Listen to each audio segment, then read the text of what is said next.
Hi everyone, it's Alia or Cake Legend, and today I'm here with Ashleigh from Sweet Dreams Bake Shop. And in today's video, she's going to be teaching me how to make these super cute little teddy bear macarons because I've never made them before, and she's a macaron master. You've definitely made macarons before, but you're doing shaped macarons for the first time. New experience. So yeah, let's get into it. Before we started on our macaron batter, we needed to make our chocolate ganache filling so that it would have enough time to set before we used it to fill all of the shells. You could use any kind of filling for your macarons. We just needed ganache for a couple other videos we were filming at the same time, so it was just easier to make one large batch. And of course, the chocolate to cream ratio always depends on the type of chocolate that you're using. We were using dark chocolate, so we did a 1-to-1 ratio. Next, it was time to move on to our macaron batter, and as Ashleigh said before, I actually have made macarons before with her. She actually taught me how to make macarons when I was about 14 or 15, and we did the Italian meringue method, which is what we're doing here. Italian meringue is when you cook a sugar syrup and add it to the whipping egg whites to form the meringue. We divided the rest of our ingredients into 2 bowls because we needed half of the batter to be brown for the face of the bear, and then we needed some white batter for the details. I'll provide a couple links for some macaron recipes in the description box below. So here's Ashleigh mixing up that batter really well. Since we wanted our bear faces to be flat, we did have to go through the whole macaronage process. Just a lot of folding and then deflating the meringue just a little bit and getting the batter to that perfect consistency. And I know that clip was sped up, but in real life she did that really fast. I guess after making the same macaron recipe so many times in your life, you just become a super master at it. So then it was my turn to mix up our brown batter, which we used cocoa powder to color, and then you saw she added just a little bit of yellow food coloring just to brighten it up a little bit and get it to the tone that we wanted. And once that was ready, it was time to pipe our macarons.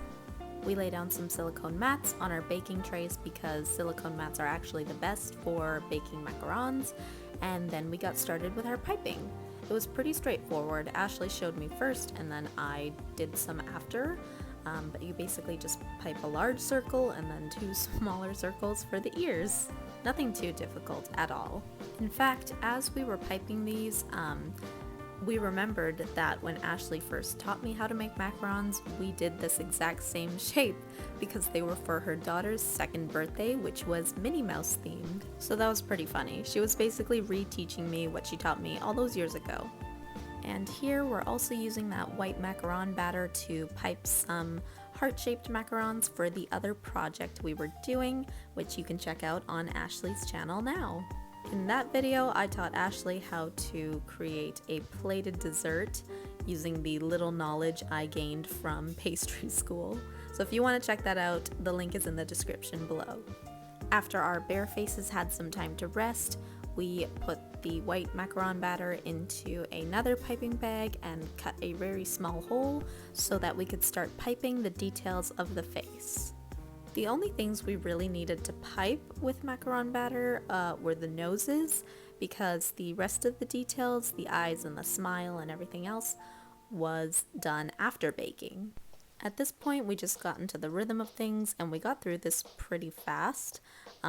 As I said before, we were also filming a couple other videos on this day, so we had like a million things on our mind. And since this was something that was pretty familiar to me, there wasn't really much explanation needed. Ashleigh would just show me how she piped it and then I would be able to do the exact same thing. I was actually pretty happy about it because I was at her house baking and filming for 13 hours on this day, so it was nice to do something easy and familiar. Here are the little macaron bears before and after baking. I don't know if you can tell which ones are mine and which ones are Ashleigh's, but I'll give you a spoiler alert. The perfect ones are Ashleigh's. Once these were cool, we were able to peel them off of the silicone mats and then line them up with some of the other round shells to be the bottoms. And then Ashleigh showed me how she made her perfect little tiny bear faces. She started with some pink luster dust and a brush to make the rosy cheeks, and then after that she would use some black and white edible paint to create the eyes and mouth. Pretty straightforward, but you have to use a very fine brush and have a very steady hand and a lot of patience to be able to create these perfect little expressions on each bear macaron. We each piped 12 bear faces, so we each had 12 bear faces to paint, and I watched Ashleigh do her first one, and then I got started on mine. And let me tell you, I tried to make mine super cute like hers in the beginning, and eventually I gave up because I couldn't get my lines as thin and perfect and all that, but they were still cute. They were just a little wonky. As you can see here, it's okay if you laugh, because I was laughing while I was painting them.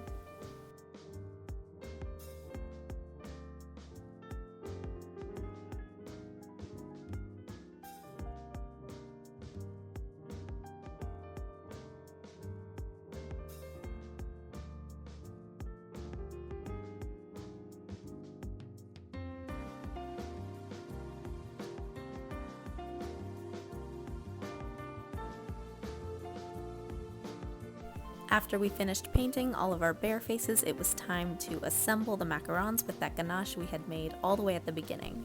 One thing that I found interesting about this clip was that we were filling our macarons using different methods. Ashleigh was doing all of her piping first, and then she was going to sandwich them all after, while I was piping and sandwiching my two halves as I went.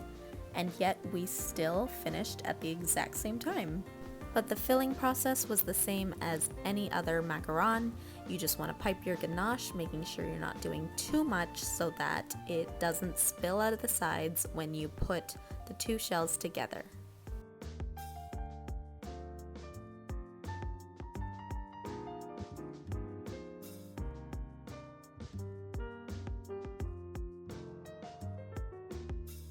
Once we were done filling and assembling everything, the macarons were all finished. And oh my god, my favorite part is always just seeing everything laying together at the end. They all turned out really cute. And seeing the difference in our work was actually really cool. You could kind of see our personalities showing in all of our little teddy bear babies. They turned out so cute. We did it! I did it! I didn't think I Yes. was going to make them look nice. I but really love this clown one here. So cute. yeah, I definitely think yours are cuter. No! It's so funny because it's like you can tell somebody how to do something, but they're still always going to put their little spin on it. So I feel like even though the bears look very similar, your ear placement is just a little bit different, gives a little bit more character. I love that. It's cute. Thank you so much for teaching me this today. You are welcome. And yeah, it was a lot of fun. I hope you guys enjoyed watching. Make sure you check out Ashleigh's channel if you haven't already, even though a lot of you are probably here from her channel. And I'll see you in the next video. Bye.